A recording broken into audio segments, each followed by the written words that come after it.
So I have not recorded in a little while. I got a little fucking lazy, if I'm being honest. You guys know I have stuff going on. So there is that. I think you guys hopefully understand where I'm coming from when I'm saying that things are weird right now. It's hard to make videos consistently. I'm gonna try to get back on it, to get back in the swing of things. But recently, I was watching a Chojimi video, as one does.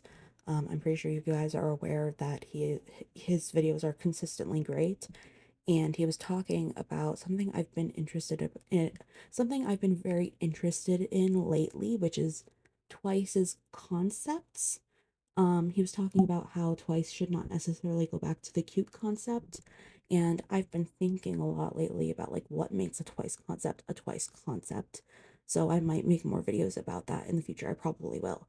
But this video was about how, or it, one of the points in the video was how the Fields was an interesting comeback because really the members had outgrown this prom concept. I think she was the youngest member. She was probably like 22 around this time the song came out, definitely not high school age. So, um it was an interesting video, and it kind of got me thinking about like the feels as a title is very interesting to me. You know, if I'm singing it to myself and my family is around, they're like, "What on earth are you singing? That's so strange." And I'm like, "No, it's actually a good song, but they don't really understand." And so I was thinking about, the limitations of that title, and it got me thinking about just slang in general. I think it's very interesting, the psychology of slang and slang in relation to psychology, which are sort of two separate things. They overlap, but they're two separate things. Um, and slang, we could call it colloquialism. We usually don't. Slang even still has a negative connotation, and there's sort of some implicit communication going on, which I'm very aware of as a writer. I feel the need to use very specific diction in very specific situations in order to have a certain effect. But you could also, if you don't understand the importance of that implicit communication, I would compare it to how the brain works. Like, you think of thought as this abstract thing, this very fluid thing. At the same time, it's the result of physical things going on in your brain. Like, thought is rooted in physical processes, and yet it's so fluid, which is really interesting to think about, really kind of mind boggling, if I'm being honest.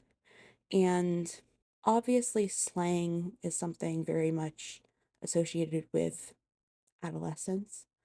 Um, I think it's interesting how linguistic preferences and patterns are really set as teenagers, likely as a result of their brains being more plastic than adult brains. Um, it goes against standard language, there's vernacular reorganization, and adolescent speech really has less economic and employment pressure. When you're an adult, you're around people very much like you, so you're less likely to develop different slang. There's also, you know, peer group awareness and the formation of socio-stylistic associations being at their strongest. Even vowel sounds, interestingly enough, across generations are affected by teen slang. I just think that's so interesting. I also think it's interesting to think of the word like being used more and more as a discourse marker. Um, at the same time, we sort of have this recentism effect where we think that things happening recently are more extreme than things that have happened in the past. And I do think that some of that is fair because technology really does change a lot of things. It makes things change more rapidly. At the same time, with recentism, we are more inclined to overestimate how extreme these changes are over time. That all being said, you may be wondering what the actual meat of this video is, and I decided to test the limits of how limiting slang in the case of the feels is. I wanted to see if I could use that that verbiage, the feels, and still make it into something more mature, not necessarily dark. Don't confuse it with dark, but mature in like the emotionality that it conveys. So I wrote something. I used some of the lyrics from the feels. I switched some things around slightly. I added things. It's not a song. It's, you could argue it's a poem, but it's really just a piece of writing. Uh Creativity for creativity's sake, not necessarily something that's supposed to be good, just like I said, testing testing the limits.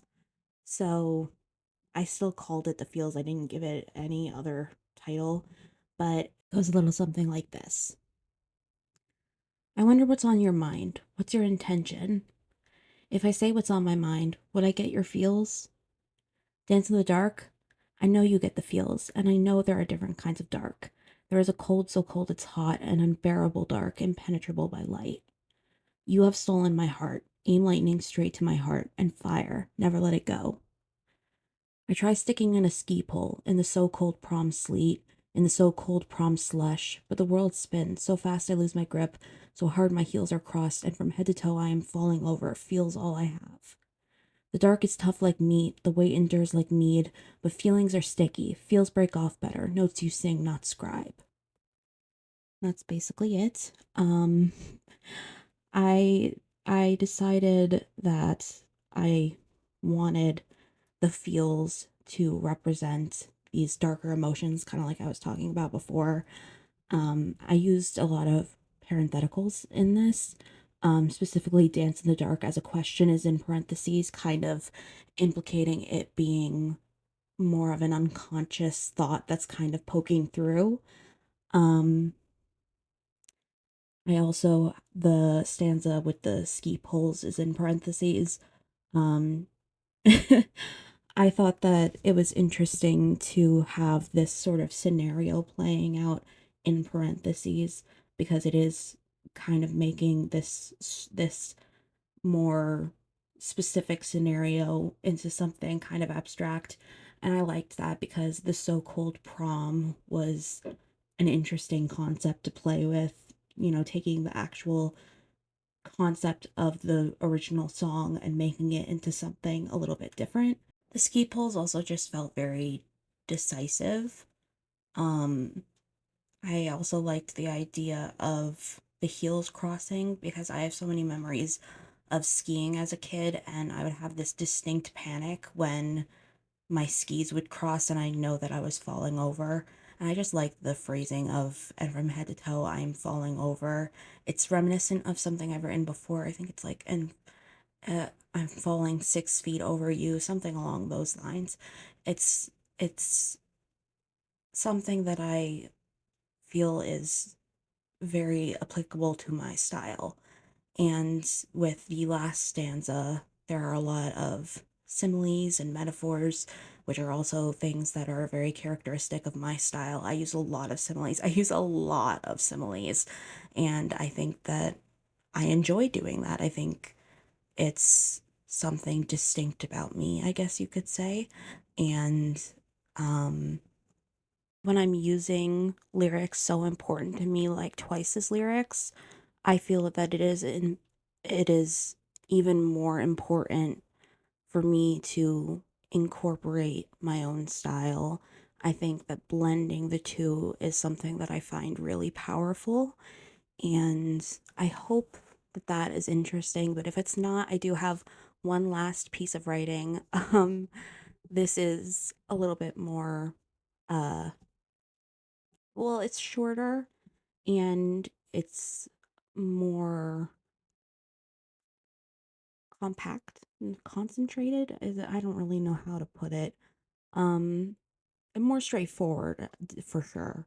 It's interesting that it's more straightforward because I took lyrics from Heart Shaker and decided to make them into what I wanted to make them, which was sort of, well, I'll read it first and then I'll explain, but I've always kind of wondered what a heart shaker is. I don't know if I'm the only one that just doesn't know what that literally means. I've looked it up before, no one has ever told me what it actually means. So it's very interesting to me.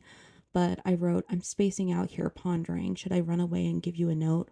Our eyes have met. I can't help it. I want to tell you like a fool that you're a heart shaker. I can't look at you in your eyes. Stay focused and concentrate and get nervous. Hold back. I'm weird. And so this, I switched run away and give you a note because for me, this was very much I was trying to convey like the anxiety that I get when I have to do something, when I have some responsibility and I go to get it done and there's just this panic like, oh my God, I can't do it. I have to do it, but I can't do it. I have this debilitating feeling. And so, rather than give you a note and run away, it's like run away and oh, I'll tell you, oh, this certain thing happened, and so I couldn't do it, even though, that makes you feel so terrible when you do it.